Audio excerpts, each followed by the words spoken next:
El 8 de octubre de 1871, a las 9:30 de la noche. El firmamento sobre el noreste de Wisconsin se torna naranja, luego escarlata, y finalmente, de un blanco nuclear. El calor extremo supera los 2000 grados Fahrenheit, mientras el viento brama a más de 100 millas por hora. A la pequeña villa de Pestigo, de 1700 pobladores, le quedan escasos 90 minutos de existencia.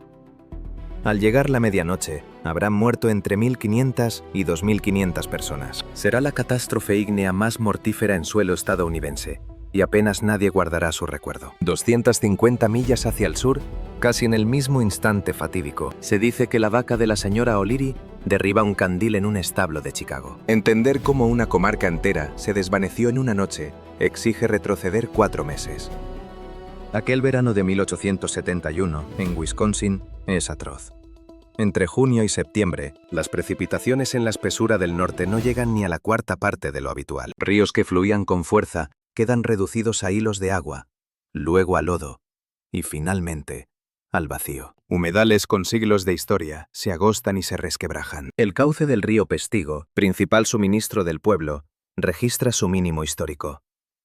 Pero la sequía es solo una pieza del puzzle. Pestigo vive por y para la madera.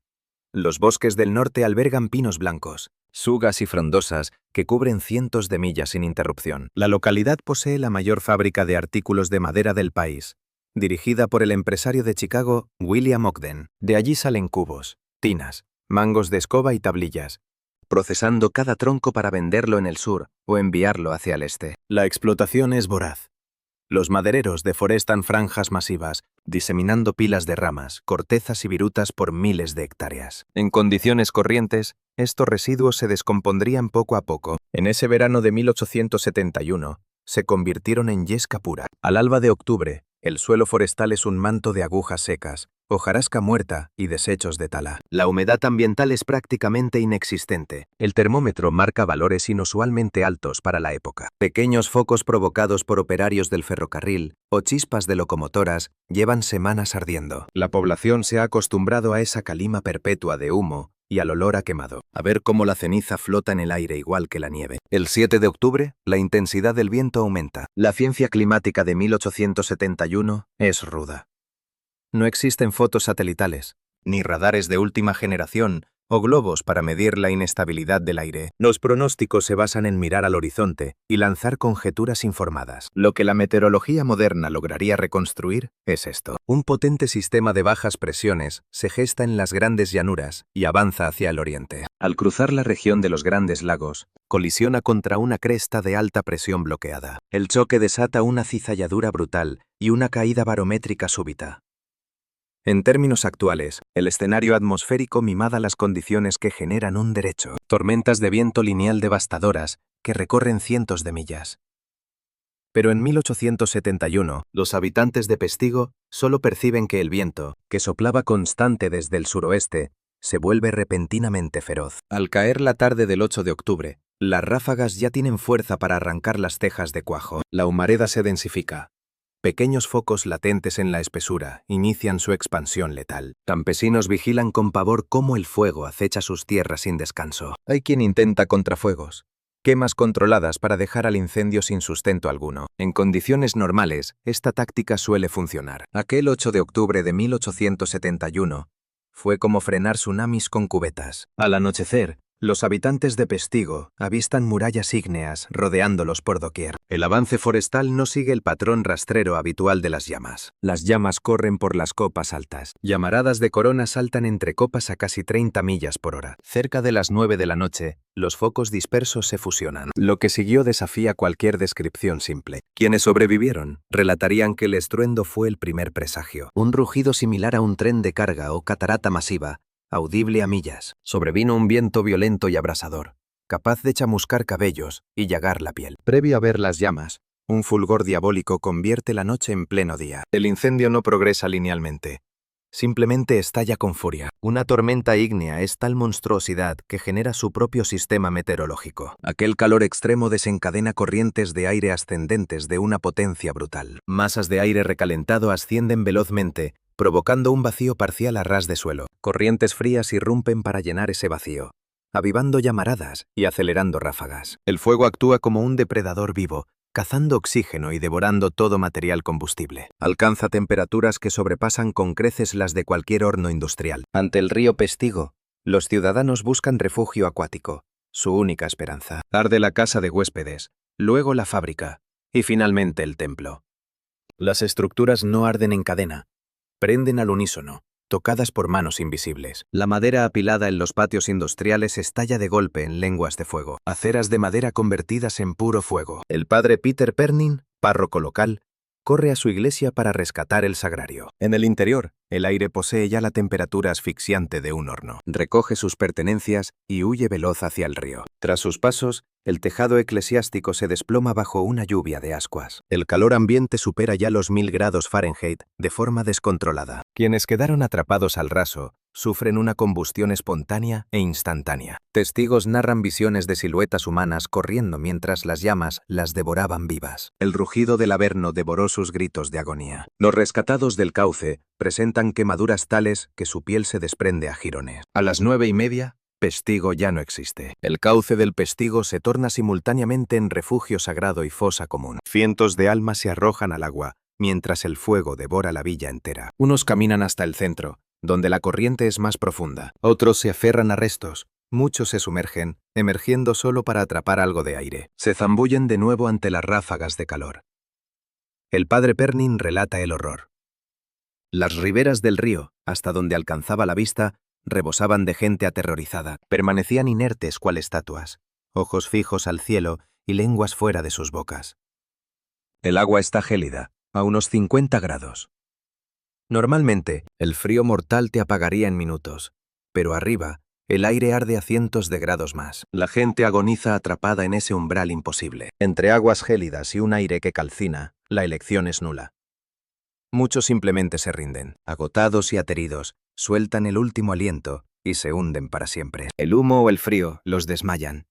Se ahogan en un sueño profundo y letal. Padres rotos ven cómo sus pequeños se desvanecen entre sus brazos sin poder evitarlo. Una superviviente, inmigrante alemana de 13 años, llamada simplemente Katie, se aferra al cuerno de una res que también buscó refugio en la corriente. Resiste toda la noche, usando el cuerpo del animal para blindarse contra el infierno. Ella verá el alba. El animal no lo logrará. Un hombre, cegado por el pánico y la humareda, arrastra a una mujer herida por el agua hasta el pecho, creyendo estar a salvo. Al amanecer, entre las ruinas, descubre con horror que la mujer rescatada no es su esposa. Su mujer murió entre las llamas. Su mente se quiebra ahí mismo, para siempre. Los relatos dicen que jamás volvió a ser el mismo. Perdió la razón ese día. El padre Pernin aguanta en el cauce más de 5 horas seguidas, sumergiéndose a ratos cuando el calor se vuelve una tortura insoportable. En pleno caos, su propia chaqueta empieza a arder mientras la lleva puesta. Se salva, pero el frío le destroza las piernas.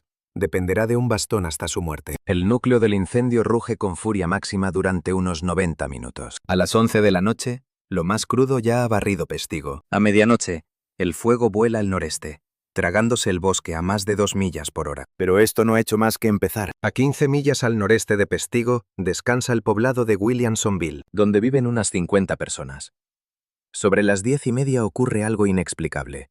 Un suceso que rompe toda lógica sobre cómo se comporta un incendio. Los testigos hablan de una columna ígnea giratoria, un torbellino de llamas, un tornado de fuego, nacido del choque brutal de temperaturas en la tormenta. Nada que ver con simples remolinos de polvo. Esto es un monstruo de aire. Este vórtice alcanza la violencia de un tornado real, girando sin control, con rachas que superan las 100 millas por hora. Embiste Williamsonville con una fuerza propia del fin del mundo. Las casas no arden. Simplemente se desintegran bajo el impacto. El tornado desguaza los edificios mientras los calcina, lanzando metralla de fuego por doquier. Los árboles son arrancados, retorcidos y catapultados por el aire como astillas. Quienes lo vivieron recuerdan un estruendo como el grito de 1000 voces desesperadas. Con la primera luz, Williamsonville ya no existe. Ha sido borrada del mapa. De los 50 vecinos, quedan menos de 10. El suelo es un páramo negro, estéril tras soportar temperaturas que pudieron rebasar con creces 2500 grados Fahrenheit.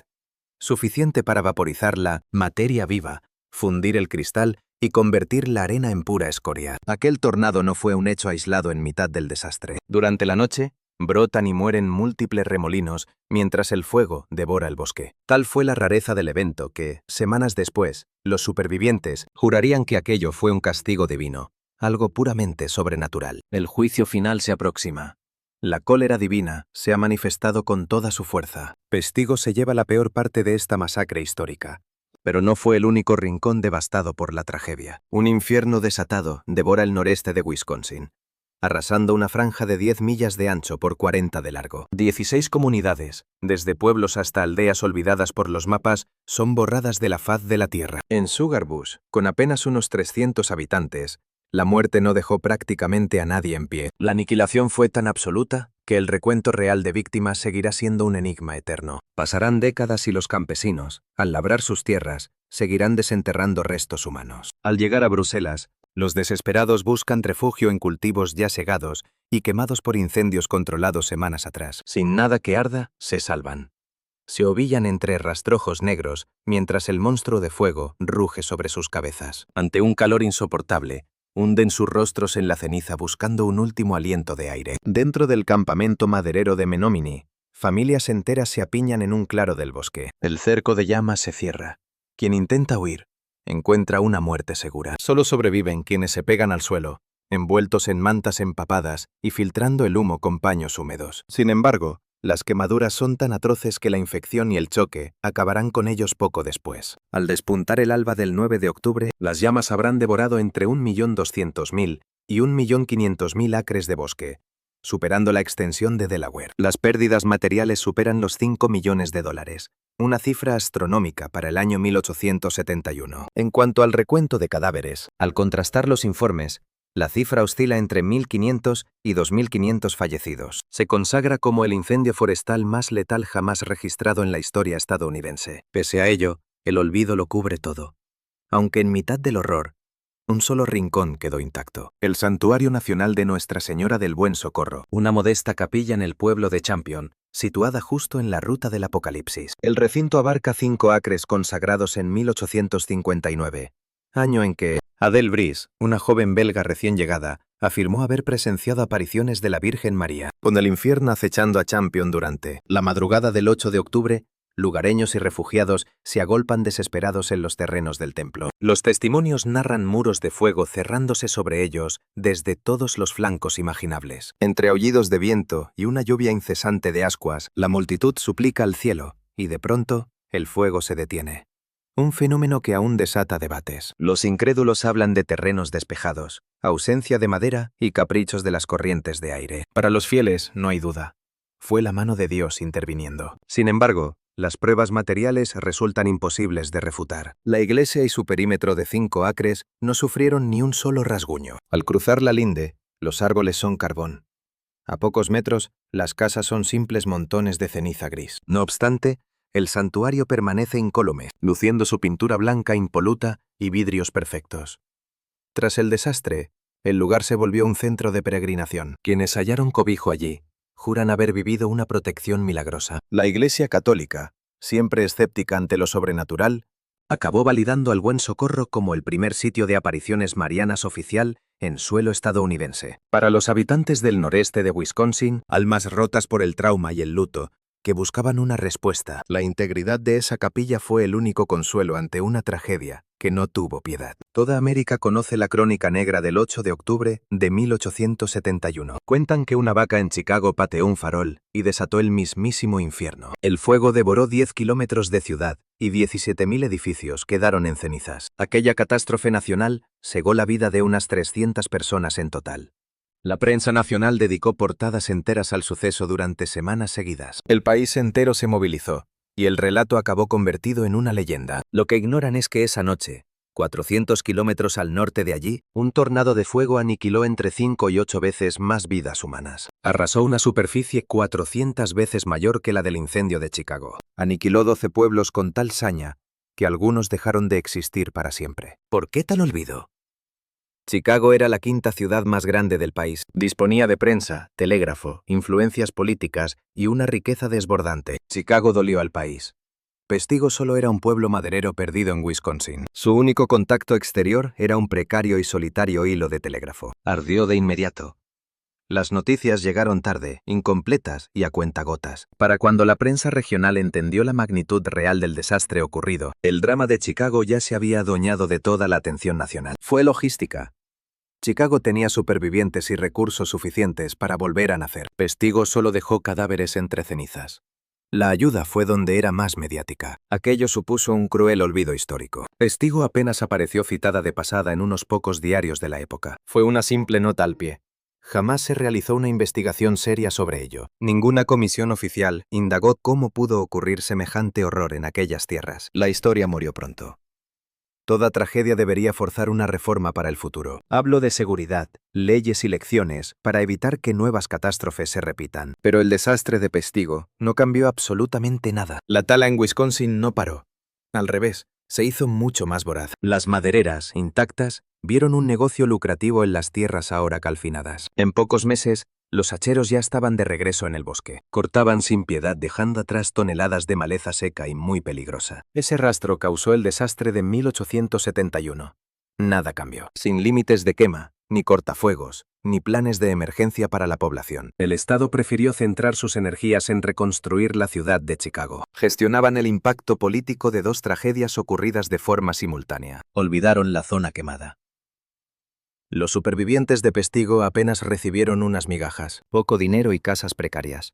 El pueblo nunca se recuperó de ese golpe. La fábrica no reabrió. Muchos huyeron incapaces de seguir viviendo en aquel lugar. No soportaban habitar donde el humo recordaba los gritos y la agonía. En 1880 quedaba la mitad de población que 10 años antes, y el fuego siguió. En 1894 le tocó a Hinckley. Allí, otro tornado de fuego aniquiló a más de 400 personas sin piedad. En 1918, Cloquet perdió 453 vidas. Aquel infierno también devoró más de 25.000 acres de bosque. La destrucción sistemática siguió hasta finales del siglo XIX y se prolongó hasta bien entrado el siglo XX. Los incendios masivos devoraban cíclicamente los densos bosques en la zona de los Grandes Lagos. Es un ciclo de una regularidad desoladora. Sequías, restos de tala y vendavales preceden al desastre. Aún así, el hacha nunca se detuvo. El fuego y los cadáveres se suceden hasta llegar a los años 1930. Tras más de 60 años desde lo de Pestigo, el Estado empezó a legislar la prevención. Aquello instauró el dogma de extinción total del servicio forestal estadounidense. Se prohibieron las quemas de residuos que alimentaban aquellas tormentas ígneas letales. Para entonces, la tragedia de Pestigo era casi un espectro olvidado. Actualmente, un modesto local en el centro de la ciudad alberga el Museo del Fuego. La muestra es sobria.